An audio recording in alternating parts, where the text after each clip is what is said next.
Last month, I was joined by Dr. Dasha Leneva as part of What She Said's ongoing partnership with Roots Herbal to discuss how we take care of our skin from the inside out. Today, we're shifting our focus to the outside, exploring natural ingredients, products, and lifestyle habits that promote healthy skin. So, Dasha, let's dive into the world of external skincare. Welcome back. Thanks for having me. I'm so excited. So, last month we talked about, taking care of our skin from the inside out, which I think is really, really important, obviously, but the outside is also important. So what are some natural ingredients that are particularly beneficial for our skin that we can apply directly onto our skin? Yeah, so topically, we can actually utilize a lot of the same nutrients that we take orally. Ingredients like vitamin C, hyaluronic acid, collagen, ceramides, and retinols, so that's our vitamin A, are excellent choices for promoting healthy skin. Vitamin C really brightens up the complexion and boosts our collagen production, while hyaluronic acid hydrates and plumps the skin. And retinol stimulates cell turnover, reducing the appearance of fine lines and wrinkles. And we've commonly see this to be sort of the gold standard of topical anti-aging. And there are lots of cool skin oils we can use, like argan oil, rosehip, sea buckthorn, which can help maintain skin hydration while nourishing the epidermis as well. I mean, let's face it, there are a lot of products on the market and it's thousands of products. So how can we identify high quality skincare items and what should we be looking for? Oh my goodness. Yes, there are so many products out there. My biggest advice would be definitely quality over quantity. If you see a product that's making all these promises and it's really cheap, chances are it's too good to be true. Look for reputable brands who have their products tested for quality, purity, and potency. Just looking for those brands that actually have evidence behind them is going to be really important. And if you look at the back of their products, if they have a ton of ingredients on there, it's probably the chances are they're probably not going to have enough of that actual active ingredient to have a clinical result. We talked about this a little bit last month about sort of lifestyle habits. What lifestyle habits would complement the use of the natural skincare products we're putting on our skin? Yeah, so it's just some lifestyle habits that would be helpful.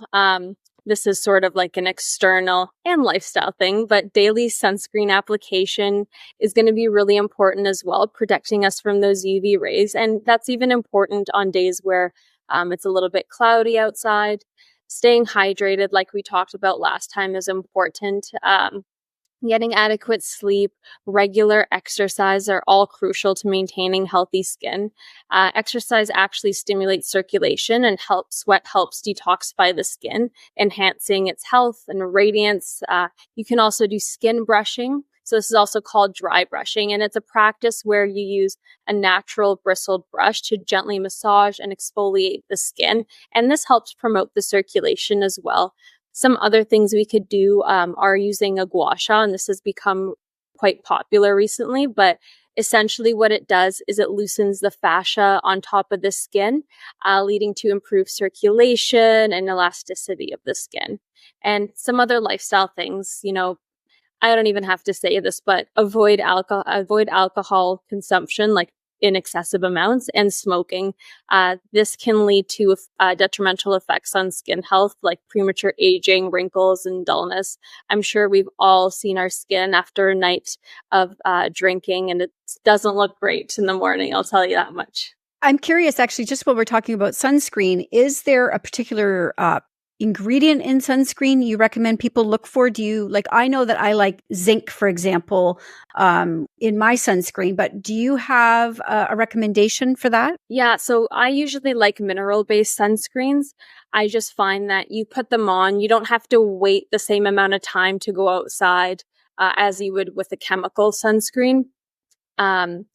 And they are typically less reactive to our skin. But yes, zinc is going to be really great. And just if you also are acne prone, a mineral-based sunscreen is going to be a little bit less reactive with our skin rather than a chemical-based. What are some practical steps then listeners can take to maintain a consistent skincare routine using these natural products that you've mentioned? I find that is the hardest thing for me, obviously, is consistency. So any tips there? Yeah. So when it comes to using new products, consistency is truly the key. And this comes along with managing our expectations as well. So, you didn't age overnight.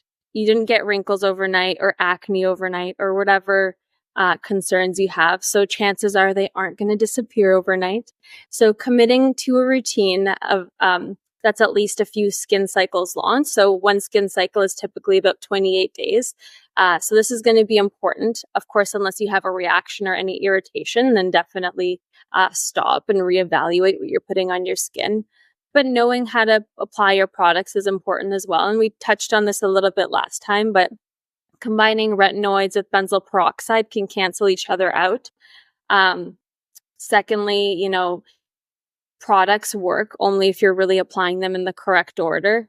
Without the risk of stating the obvious, you'll want to start with your cleanser, and you don't want to rinse off any awesome serums, right? Because they're not going to have an effect if you rinse them off. But if you do have a cleanser with active ingredients as well, it's going to be important to leave it on for about 1 to 2 minutes so they can actually do their job. Oftentimes, we're kind of in a rush in the morning or we're going to bed. So we'll quickly wash our face and then just rinse things off right away. But that's not actually giving us time to have the active ingredient work. And then another thing that's going to be important as well is if you're just starting off with a retinoid, for example, you might want to buffer it with some moisturizer. So I like to call this the retinol sandwich. And this can lessen the damage the irritation that it's going to do on your skin. And then you can slowly build up to using it directly on your skin. But yeah, the biggest thing is stay consistent, don't give up, and make sure you sort of approach skincare from a holistic perspective. Again, getting those essentials like diet, sleep, exercise, and stress management in order. All right, fantastic. Any final insights you can share on integrating sort of the internal and the external approaches, which we've both discussed in these two interviews for people? Yeah. So again, stay consistent and don't let the first few weeks of, for example, if we're treating acne, I'm trying to target wrinkles, don't let those first few weeks be a reflection of what your skin is going to be in the long term. These things take time, and things that stick and work also take time, right? So we can't really judge these first few skin cycles as like, oh, this isn't working. This isn't doing anything for me. Sometimes we just have to be a little bit patient with our skin. Because good things do come with time. And if you get all those things in order, you're really setting yourself up for good skin support. All right. Excellent. Dasha, thank you so much for joining me again and providing such valuable insights into external skincare. So for those who missed it, you can find a link to part 1 of this discussion in the show notes. And for listeners interested in finding New Roots Herbal products near them, go to newrootsherbal.com to find a health food store near you.